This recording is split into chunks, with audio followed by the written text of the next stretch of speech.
Okay, welcome to My Voice is a Weapon podcast. Finally, I have two guests with me. First of all, my dear mom, Alice, and my brother, Bruno, Not so dear. are joining me. This feels weird because we are not used to speak English to each other, have a conversation like this, right? So, if you want to say whatever you want to say. Oh, I agree. It just feels weird. I think it's like that thing whenever you speak a new language to someone, it always feels a little like you're exposed. Off. It feels a little off. It makes you feel vulnerable. Yeah, Mom? feels a little artificial, Yeah. but Artificial. we need to begin. So So, I wanted you to join me. Of course, to be clear here, none of us are actually specialists on the subject. We're just going to give our opinions on what ideology is and what we think are the basis for an ideology. If it necessarily has extreme values on it or not, we're going to analyze a bunch of stuff regarding the ideological theme. Where you going? I'm gonna kill you. Don't, no. That's not necessary. Yeah, I agree with her actually. You agree with her? first of all, I would like to introduce the sense of ideology in the dictionary.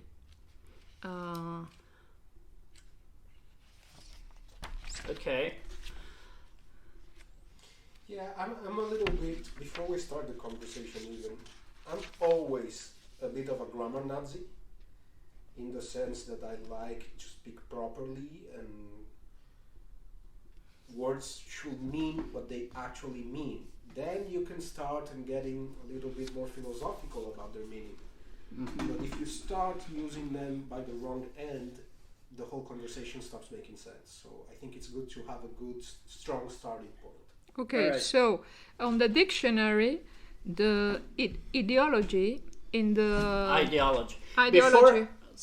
Before you say it, before you tell us what the actual definition is, just so that I want to perhaps say what I think ideology is, just to see if I'm right or wrong. Okay. After you say what I think that ideology is a group of ideas that has a strong basis to form any sort of structure, either a government or a social structure of any sort. Perhaps I'm off in that basis, but it is a group of ideas. I think it is a group of ideas. I don't think it needs to form anything. You can have an abstract ideology that doesn't necessarily translate into government or anything like that. Okay, in the dictionary, the meaning is conjunto is Yeah, the group of ideas. a group of ideas or idealistic ideas, Yeah, which means Yes. absolutely nothing. or a part of the philosophical science that speaks about the origin and classification of the ideas. So, I think you are right, it's a group of ideas. So, to begin with a basis here, because that dictionary, the explanation is kind of weak, I think, and I'm going to explain why. Because religion, we could say religions are very idealistic. But ideologic and idealistic are very different things. Yeah, but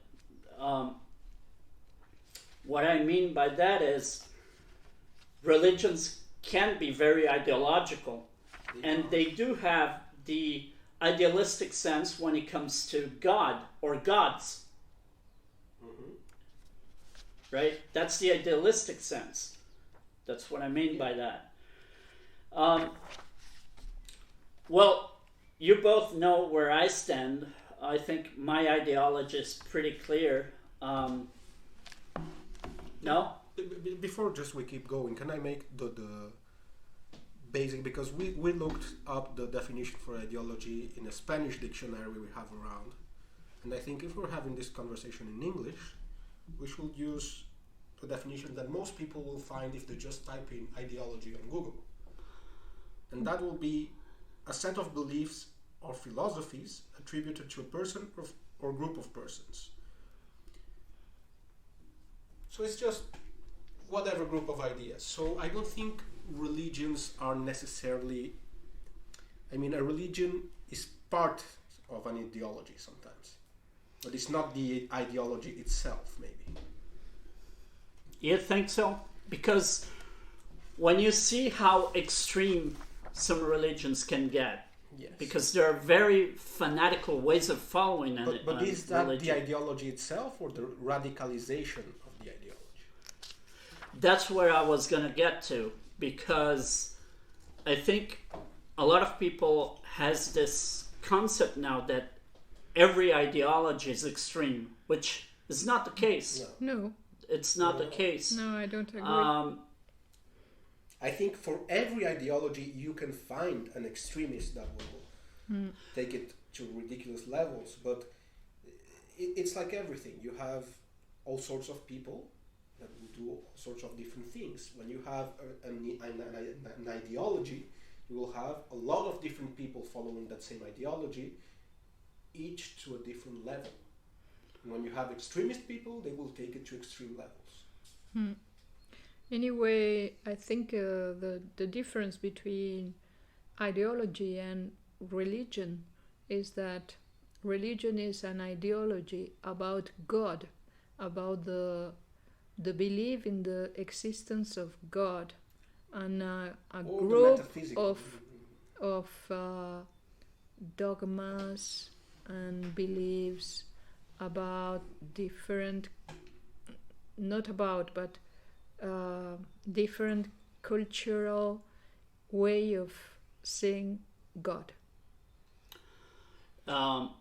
Also, we need to fact check this, that each religion is different. Therefore, some religions have different gods, not just one, right? So, when we talk about religion, it's also such a broad subject that I think in a whole, inside that capsule, the term religion in that broad sense can be an ideology in the whole broad sense.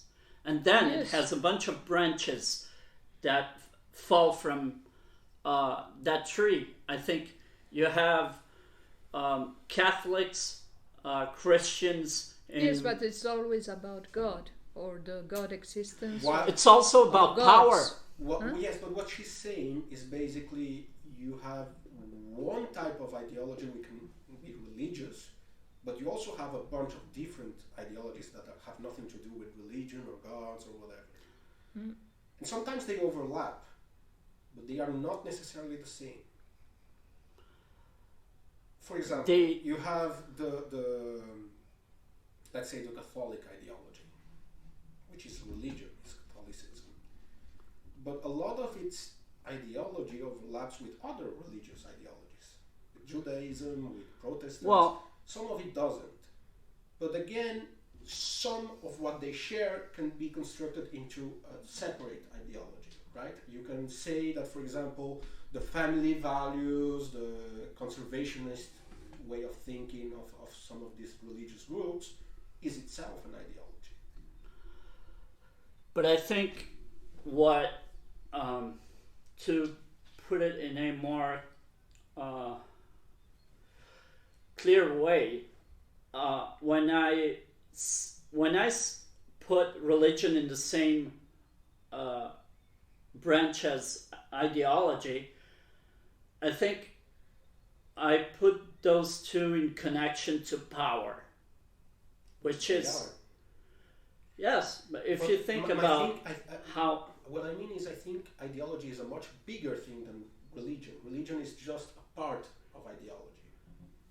of course, yeah, yeah, and we could say in a reverse way, and I think you would be also correct that um, ideology is also a part of religion. Yes, Um, in a sense. Yeah. Yeah, go on. It can, because if we analyze the in historical sense, Christianism, the Bible, um, comes with that very. It wants to make us think that we should love each other and all, but then it has a lot of blood in it. There was a lot of war in the Bible, a lot of bloodshed, a lot of death.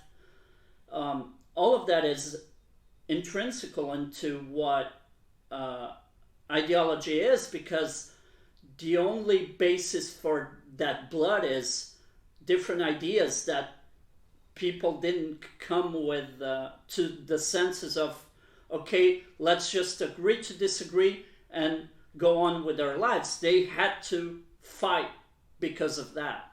They had to fight to the point where they were killing each other. I think you need to separate what is the ideology of a religion, for example, and the history of this culture, of this religion. They are both different things. One of the problems of religions, in my way of seeing, is that in the name of this religion or this God, the worst atrocities were done. Yes?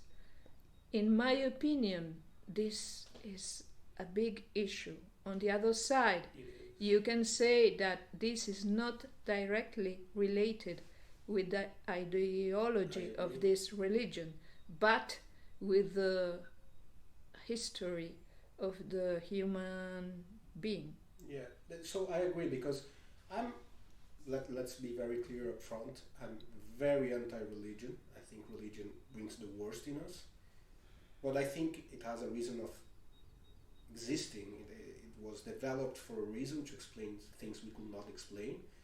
But it took us to dark places. Now, did the religion take us to dark places, or did we do what we always do, which is use something to justify our own maliciousness, our own evilness, our own deeds?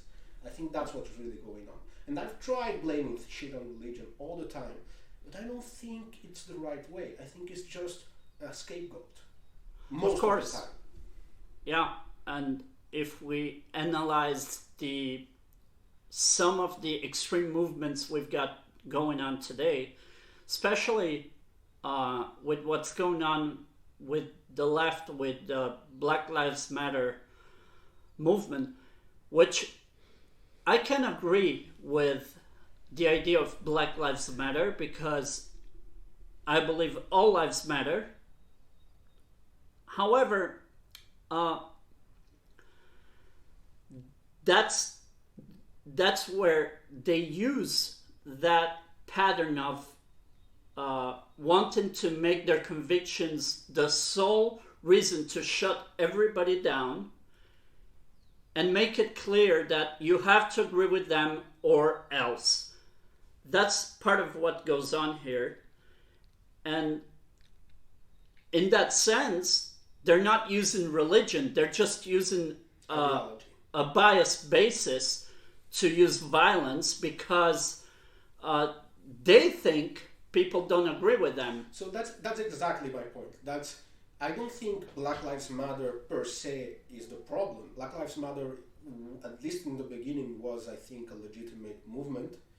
The whole name, I mean, Black Lives Matter, yeah, all lives matter. But why is it named Black Lives Matter? Because it sure as hell seems like they don't sometimes, because of how police treats them, of how the system has treated them in some places more than others, but in general around the world. So the whole Black Lives Matter basically the protest they were doing is, hey, we matter. Don't forget, we are getting fucked up here.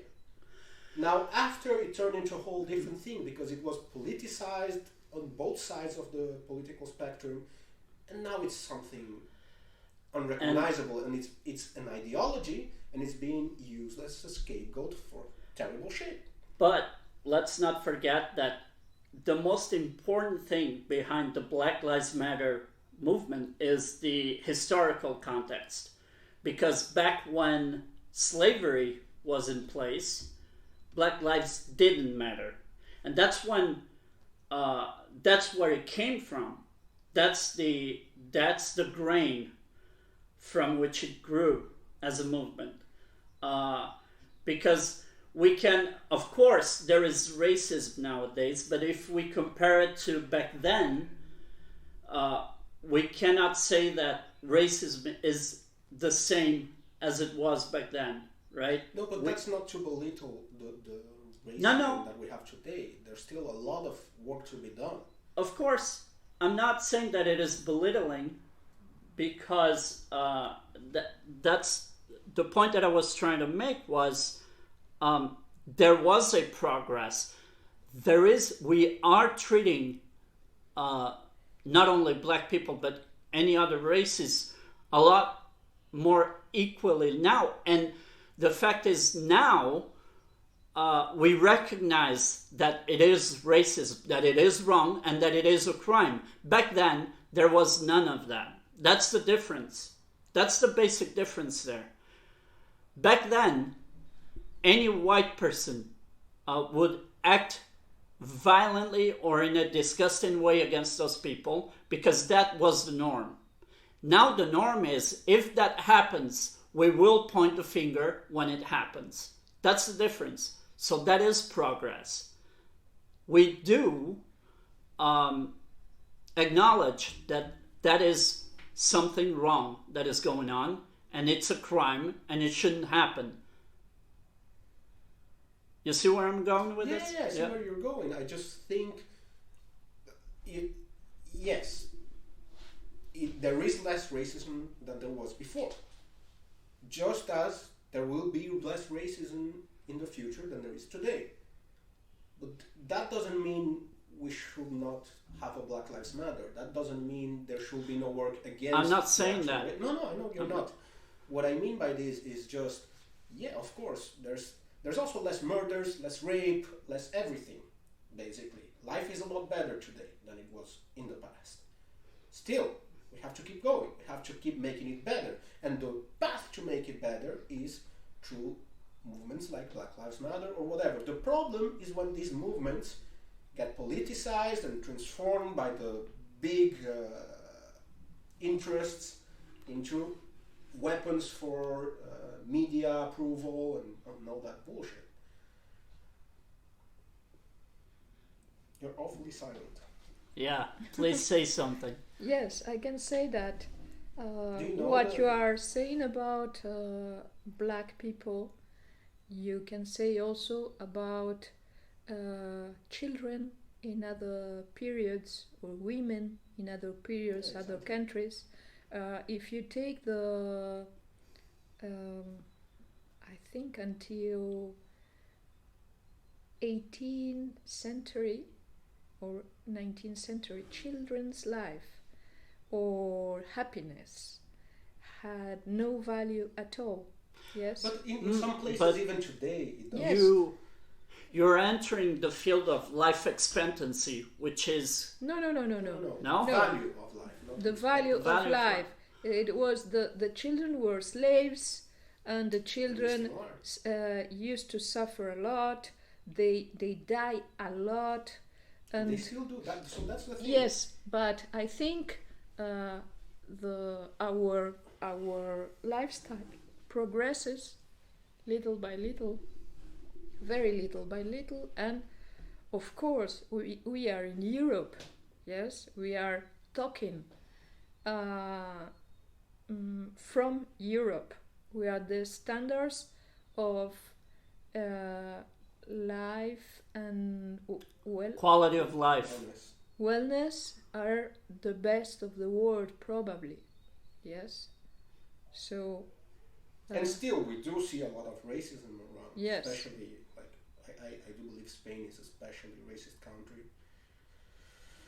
Yeah, I think it's just ignorance, like every other xenophobia kind of deal, be it against women, against children, against different races, different ethnicities, whatever you want to call it. It's just ignorance of men, and again, they're using these as scapegoats to do terrible things. So. Anyway, that's, about sorry. Yeah. About ideology, yes.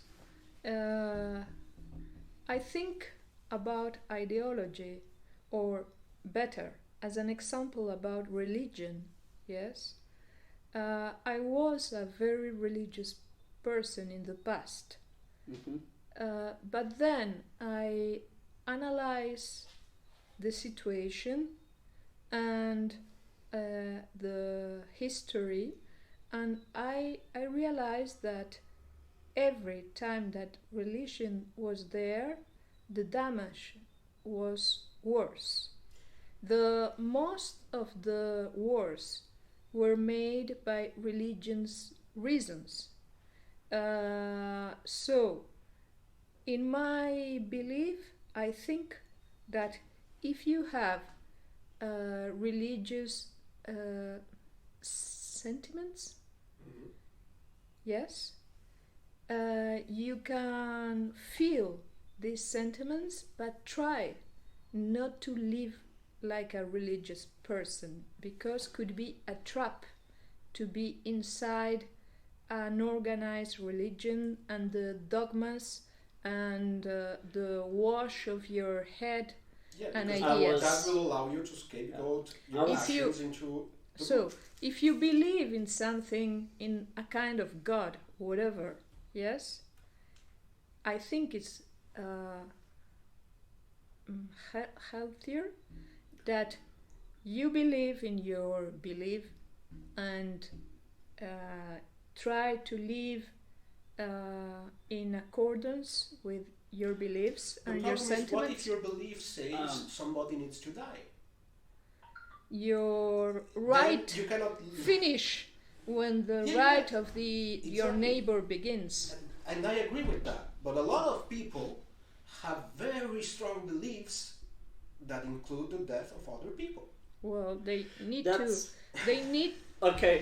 learn not to cross the line of other people's lives. But why should they learn to do that?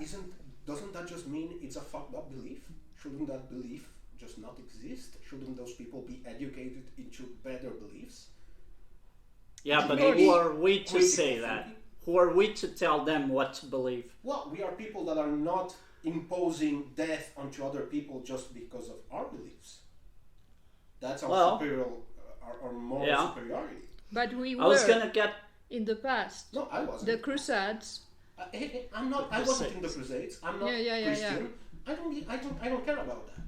I consider myself a critical thinker. I don't bestow death upon other groups of people because of my beliefs. Yeah. I don't think that's how it works. I was gonna get to that because I think one of the things, the main, a lot of people, I think they confuse two things: religion and faith. Yeah. And it is perfectly fine to have faith and believe in God, even if you do not align yourself with any religion.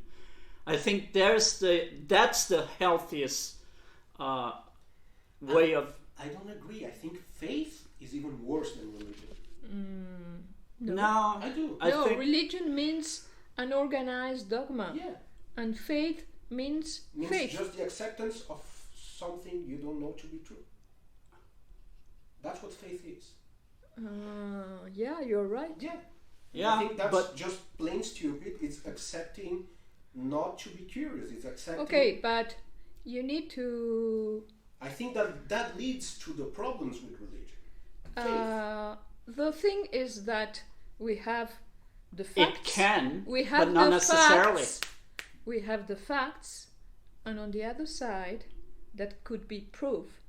And on the other side, you have also a part of yourself that is called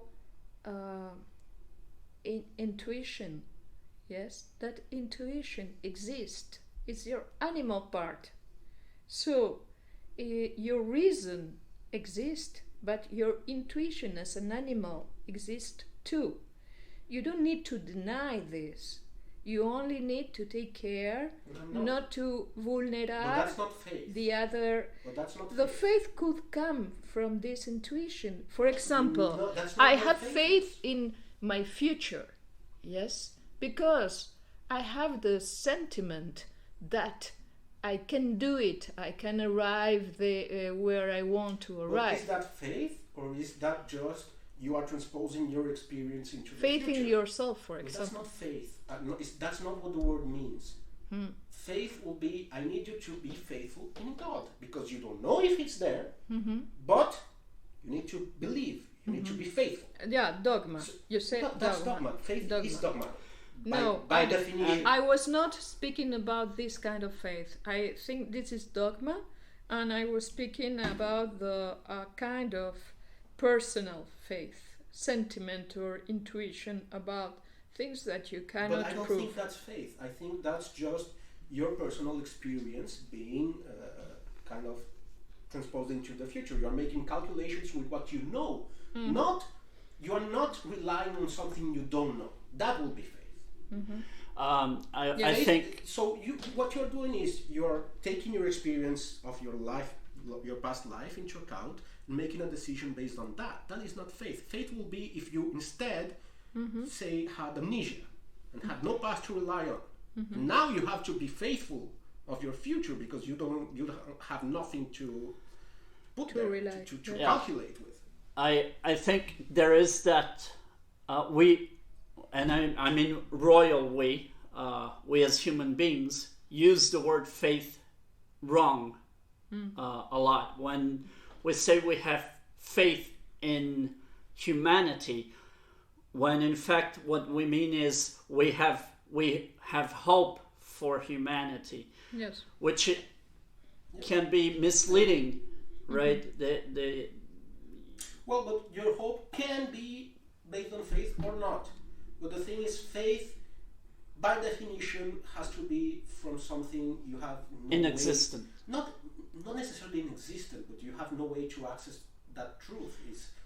You don't You have just way have to to Faith- accept it. Faith requires acceptance. That's fundamental for faith. You need to accept something whether you have the tools to accept it or not. You So just- this is the danger. yeah, I think it's the most dangerous thing about religion. Probably. Faith. Probably. And I despise faith. I think it's very dangerous. I think it leads to terrible things. But again, I think most of the times when people, like you said, did terrible things in the name of religion, I don't think that's necessarily true. I think sometimes that happened, very few, but I think generally what happened is people just did terrible things and then they needed a scapegoat. So, it's God, it's whatever, it's this, it's the other. I think just people are shitty in general and less educated to be better. And what we have is a society where some people are much better educated than others and they tend to be a little bit better. When you have entire, even continents sometimes, Okay, that but are very educated impoverished in what sense? Because in you a general can. sense. In a sense of having at least access to basic education, to having alternates to faith. When your only education is a holy book, your world is very small and your decision-making capability is very small. When you have access to a greater bookshelf, for example, that can be an education. Even if you don't have a school, anything, it can be an education. So you just need more information. If that information is quality information, then it's Because much better. that's another thing that happens a lot is the wrong assessment of the word education. Most people take the term to mean college education or I had another word in But mind. that's why I say I like to be. I'm a bit of a grammar Nazi. I like to be proper with my words because of that. Because people constantly use words wrong and use ideas wrong because of that. And sometimes you're having a conversation, and it seems like you're talking about the same thing, but you're not. Absolutely. No, That's very usual. I had one word in my mind and just slipped. I was going to use it and it just slipped. Okay, keep going. It's going to come to me. It's going to come to me. So because a lot of the times people use their words wrong and their ideas wrong, you have to define what you mean a lot of the time, especially when you're doing something public like this. But the fundamental thing is, I think, is the number one problem in society worldwide today is education. Not in the meaning that we need to make more Fordian schools, but in the meaning that we need people to be better. And the way to be better is to have access to better information. I just remembered academic education. That's what I was going with that, right? And a lot of people. That's a part, for sure. But you cannot rely only on that. That's what I was gonna. That's where I was going. Is there is this? We have some people that actually believe that if you're not academically inclined, you're screwed, and that's not the case. No. There's a lot of people that actually make it without being. There's a lot of people that actually dropped out of college or didn't even go to college and made it, and they were educated, perhaps not inside that system, but they had an education. And what you mentioned before is also important, the fact that we rely only in one book and we start to believe that that book has all the truth. That's where we get to the danger zone of extreme ideas, right? And I think that a lot of people today, especially in this, we're living in this crazy world where people are able to give opinions left and right, and now we're the ones policing each other. There's no more government policing people. We are actually wanting to shut everybody up. It's us, the people. I'm the opposite. I think everybody should be able to speak, even if what they say is completely stupid, even if it's dangerous. I think it's good to let Nazis talk, to let extremist people of all kinds talk, because not only it shows you where they are and that they exist, which is important to know, but also because prohibiting speak never, again, as prohibiting anything, it never makes that speak disappear. It only makes it go underground and get more and more dangerous, and these groups grow up.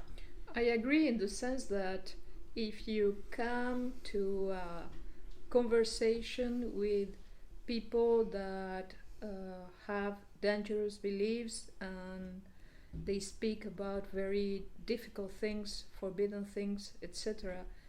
I think the history shows us that little by little these people are less and less extremists. Exactly, because you don't fight bad ideas with silence. You fight bad ideas with better ideas. Yeah. On the other side, there is a problem with propaganda.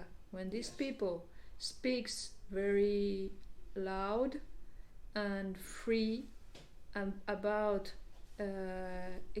extremist ideas, violence, etc., they can contaminate young, ignorant people, and this is very, very problematic. But that again is a problem of the education. Why are these young people so easily contaminated? Because they have no access to better information. Yes, but you need to understand that this is a reality. They are always yes, but we are there. As a society, we are in the business of making reality better. Yeah. And I don't think we will make reality better by silencing anyone. One thing that we need to understand, and it's kind of unavoidable, is we will always have minds that are impressionable in any sense, right? There's always going to be someone, either because they're too young to understand what really is going on, or whatever the reason may be. Maybe the person might be old enough, but they're not intelligent enough to understand what's going on. And a lot of time that is linked to what he said about education, or simply a lot of times it's because that person just doesn't get it. They don't get the message. They don't have the time. There's a myriad of reasons. Anyway, a point that I don't want to forget into this conversation is that I deeply believe that in the education of every person in the world, the knowledge of philosophy is essential, because the history of philosophers and their beliefs teach us a lot of things. And I think philosophy is at the opposite that government always think.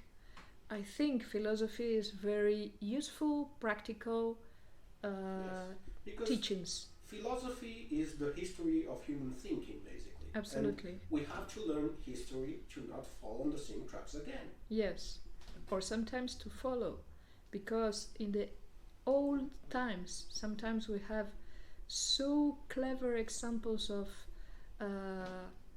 lives and decisions and wisdom.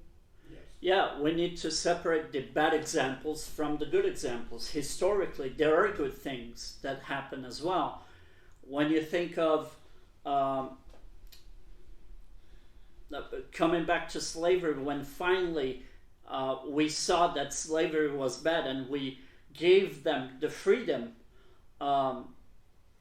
and the first to do that was Abraham Lincoln in 1876. He was the one that actually put in writing as a law to free the slaves in the United States. Yeah.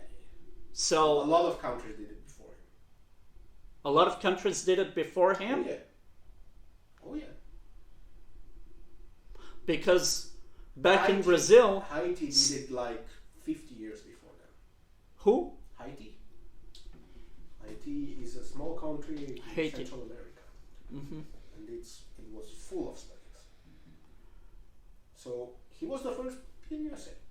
Yeah, which is a big deal. But still, let's not act like he was a pioneer of freedom.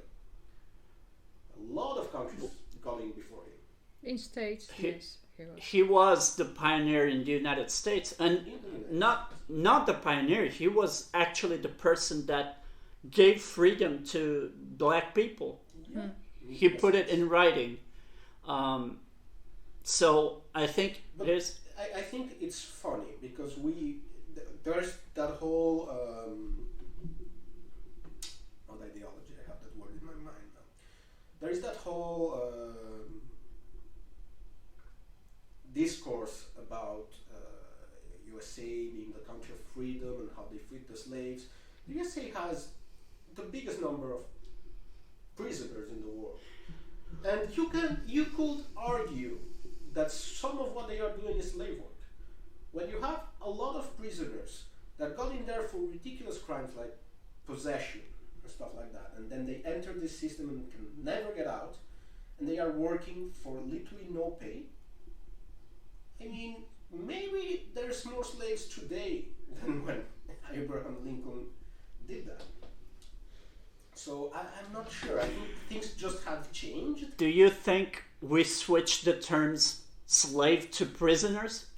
Well, no, I think they are very different things. But I think you could argue that a lot of the prisoners today are slaves, which is a problem. But I think that you need to understand that a lot of those prisoners are criminals. Yes, they're not just people that wound up there. Yeah, but how did they end up there? Because if you look up the number of criminals in other countries, you will find it's so much lower than the United States that there's something suspicious, weird strange. and when you get deeper into the problem, what's going on is directly related to the prohibition, to banned substances, and all of that.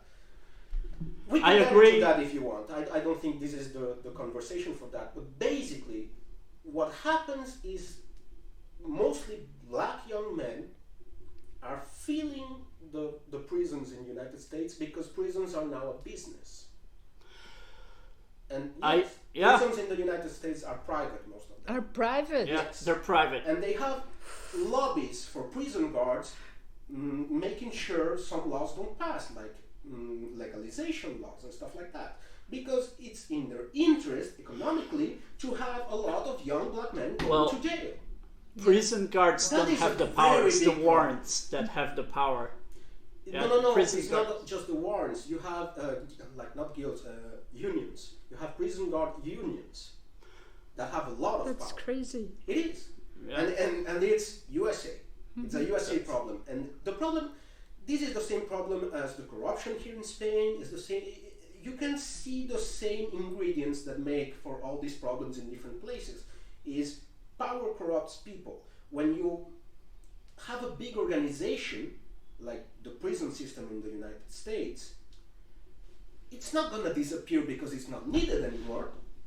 It's going to need to justify its own existence. And if that means putting money to not pass bills, to talk with certain politicians, to make some deals and stuff like that, so people still get imprisonated for carrying an ounce of weed, they will do it. I agree with you. I just felt obligated to ask that question because it is true. There's more prisoners in the US than anywhere else in the world, and yet they can defend that by saying, oh yeah, but there's a lot of murder here. Okay, but there's more murder in Brazil. Yeah, and also the problem is the numbers in the prisons they're not full of murderers. They're full of course. Of what you could call petty criminals. Yeah. It's very small crimes that get someone into the prison system and then they cannot get out. Because once you get in, the prison system is not made to reform you. It normally fucks you up. I think that most of the prisoners in the US are actually linked to drug trafficking. But what you call drug trafficking, a lot of times it's just possession. So, are you a trafficker if you buy an ounce of weed for yourself? Well, not anymore. Sorry, this is another discussion, another conversation. So I think our conversation about ideology. No, but one of the things that I wanted to say is yes and no, because at the same time now in a lot of places weed is legal. In Portland, in California, I think in Colorado is legal as well. Yes. So that part of the deal is no longer the case in those places. And yet sometimes even in those places, especially in the beginning, the police was still arresting young black men for possession. So how do you grab that? There is no justice. Well, we all agree that the system is broken, is completely, is broken and rigged. She agrees. 2 minutes. Why?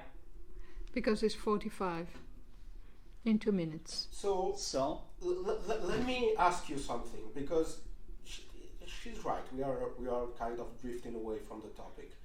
So let me ask you one of those Eric to Lex questions. Why ideology?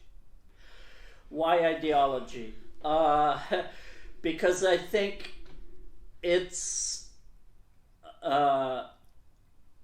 slipping through the cracks a lot of the times. It's a subject that, as much as we read in the dictionary what it means, we still feel confused about it a lot of times, even with reading the definition. So I think it's important to allow ourselves, because it's very hard to put yourself in a position where I'm going to talk about ideology without being ideological completely. You generally cannot do that. Yeah, that's the point, right? So the exercise here because was there is no such being, there is no human being with no ideology. Everybody has their own set of beliefs. exactly. So you cannot talk about ideology without being ideological. You are defending your own principles. Exactly. But So- why is ideology so interesting to you right now? What are you trying to get to? Where am I trying to get to? I think I'm trying to get to understand ideology as a whole better, which is a very complex thing to do, because it embodies a lot of things, and I think it's Okay. yeah. See, but I think that's funny because I think it's the other way around. I think ideology is one of those things, the more you break it down, the more complex it gets. But the thing as a whole is pretty simple. Ideologies are just what we think, it's our point of view, basically. Is the subjectivity lens. Mhm. That is what ideology is. Everyone has a different one. You can word it in a way that we share the same ideology, but there's probably some differences even between the two communist friends about how they see communism or whatever else you want to put in there. So I don't think ideology itself is very complicated. It's just the We make it complicated. Yeah, exactly. I agree. It gets complicated when you start discerning ideologies. And And the I- concept as a whole is pretty simple. Another one other thing that I think that I feel it's important is because today we see a lot of people actually annexing themselves, their whole personality, their whole being, into the ideology that they believe in, which takes a lot of the interesting part of. But that's just something people do. That's tribalism. That's people do Yeah. that with football teams. People do that with anything. People love, especially, and this is going to sound a little bit harsh, especially losers, right? When you have nothing going on for you, you will desperately look for something to grab. You attach yourself Yeah. to Because if I'm a loser, but my team is doing really good on the championship, I can boast about that. and that's the interesting part. But to be a use loser, those- is a kind of American belief that I cannot No, understand. You can call it whatever. Call it just being a very normal guy, a simpleton, a moron, whatever. Just when people don't have a lot going on for them, I think that makes them very vulnerable to, instead of making themselves Yes, better, that's true. just This- grabbing something and these are my victories. And- It can be a nationalist thing. Like I saw that a lot when I was working. People who were very simple or losers or whatever you want to call. So they would take the victories from their country. Oh, my country is so good in this. My country is so good in that. Yeah, but that says nothing about you.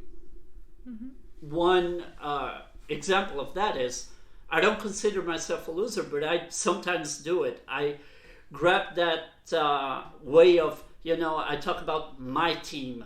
It's not my team. It's a team that I follow, right? The Corinthians or whatever.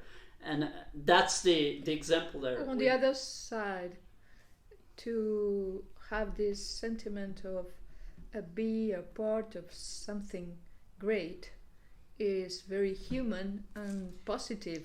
Yes, but I think it's misguided in this case. Yeah. I think you should have that sentiment if you are really a part of something great. If you're not, instead of being a part of something shitty and thinking it's something great, just look for something great. Yeah. Yeah.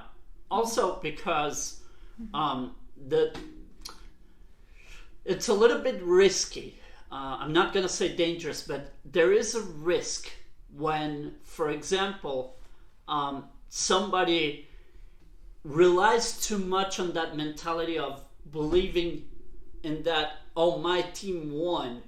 Because it's not actually an accomplishment that you made. It's something that Yeah. somebody else That's, entirely. that's that old joke, right? That's Oh, entitlement. my team, we won, but when they lose, oh, this guy, he lost the game. Yeah. Yeah, so I think that's just the tribalism of trying to make yourself feel entitled. better or taking yourself up for the victories of others. I think it's stupid. It's entitlement. I never understood it too much. I try not to partake. Obviously, I do sometimes. I'm human. But I think we should strive to get out of that kind of tribalism. I think the only kind of tribalism that we should keep existing is the relationships, the closeness to the people who are close to you, but not the traps, not making yourself greater than you are and having an ideal that is not real. Mm-hmm.